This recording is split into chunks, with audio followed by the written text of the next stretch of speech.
Metro cities की रौनक कहा जाने वाला वैलेंटाइन डे अब छोटे छोटे शहरों में भी फैल चुका है।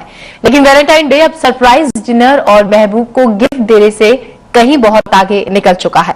कुछ इतना आगे कि अब लव की शुरुआत से पहले प्रेमी या प्रेमिका अपने पार्टनर की निष्ठा यानी कि लॉयल्टी जान लेना चाहता है। ये दिलचस्प खुलासा है आज के जासूसों का। जासूस संजीव देशवाल बताते हैं कि वो किस तरह अपने क्लाइंट्स को लॉयल्टी चेक सर्विस देते हैं, यानी पता करते हैं कि आपकी गैर मौजूदगी में आपका पार्टनर कहाँ होता है, किससे मिलता है, क्या बातें करता है। ये बाकायदा इन्वेस्टिगेशन के बाद अपने क्लाइंट को इन्वेस्टिगेशन रिपोर्ट देते हैं ताकि प्यार का अंजाम दिल के टूटने की सूरत में सामने न आए।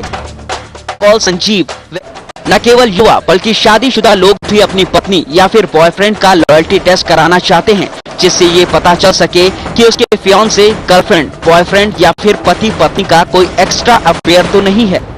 ऐसी रिक्वायरमेंट तो पूरे साल ही रहती है, लेकिन वैलेंटाइन डे के 1-2 हफ्ते पहले ऐसी रिक्वायरमेंट 20 to 40% ज्यादा बढ़ जाती है। अगर हम मान के चले कि पूरे साल में अगर हमारे पास 2000 के आसपास अगर कॉल्स आई हैं, जिसमें से सिर्फ वैलेंटाइन के ऊपर ही हमारे पास 70 to 80 कहते हैं केसेस आ जाते हैं। जो भी मेल फीमेल पार्टनर्स को अपने पार्टनर्स पे शक है, वो इन दिनों को स्पेशली नजर रखते हैं कि इन दिनों में अगर इन्वेस्टिगेशन कराई जाए। लेकिन हाँ, जैसा कि आपका क्वेश्चन ये है कि इस दिनों में लोग ज्यादा कौन आते हैं, तो फीमेल ज्यादा आती हैं और हमें ऐसा लगता है कि उनको इनसिक्योरिटी ज्यादा है। पार्टनर की जासूसी कई बार धोखेबाज पार्टनर की असलियत को बेनकाब कर देती है। इन जासूसों ने दिल्ली में रिश्तों की कई धोखेबाजी का पर्दाफाश किया है।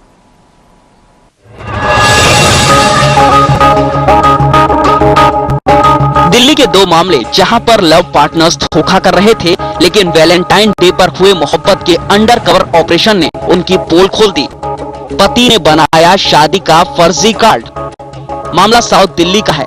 लॉयल्टी टेस्ट में फेल एक पति उस वक्त बेनकाब हो गया जब जासूस ने उसकी पत्नी का हर वो सबूत पेश किए जिससे ये साफ हो गया कि उसका पति उसे चीट कर रहा है।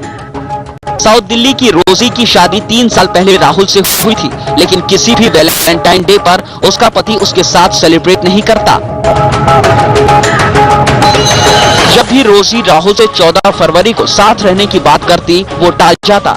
हर बार वो कहता कि 14 फरवरी को उसे किसी की शादी में जाना है।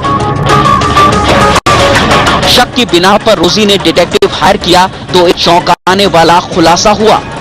ऐसे कार्ड आप बाजार, चावड़ी बाजार जाते हैं, चावड़ी बाजार में 150 रुपीज में ऐसे कार्ड लोग छपवा लेते हैं। तो इतनी अच्छी मोड्स ऑफ एंडी बनाई गई अपने वाइफ को कहते हैं ट्रैप करने के लिए और बेवकूफ बनाने के लिए। तो हमें लगता है कि कहते हैं डे पे चेक कराना चाहिए। एनआरआई की बीवी ने किया धोखा। मिस्टर कपूर और डॉली का अफेयर 3 सालों तक चला। बाद में दोनों ने शादी कर ली। कपूर शादी के बाद पैसा कमाने के लिए विदेश चला गया।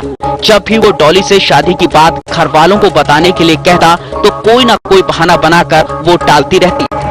कपूर जब भी वापस आता तब वो आनाकानी करने लगती।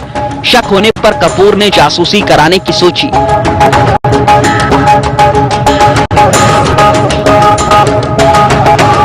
जासूस ने बताया कि जब कपूर विदेश में होते उस दौरान उसकी बीवी किसी और के साथ होती। जब भी वो वैलेंटाइन डे मनाने की बात कहता तो वो टाल जाती। तो वैलेंटाइन डे पे जब हमने इन्वेस्टिगेशन की तो हमने देखा कि जो फीमेल लेडी हैं वो अपना किसी हमने अलग कहते हैं पर्सन के साथ एंजॉय कर रही हैं, घूम फिर रही हैं और रात को लेट नाइट उनके साथ एंजॉय करती रही हैं। वैलेंटाइन डे पर रिश्तों का लॉयल्टी टेस्ट रिश्तों में सच्चाई का खुलासा तो करता है,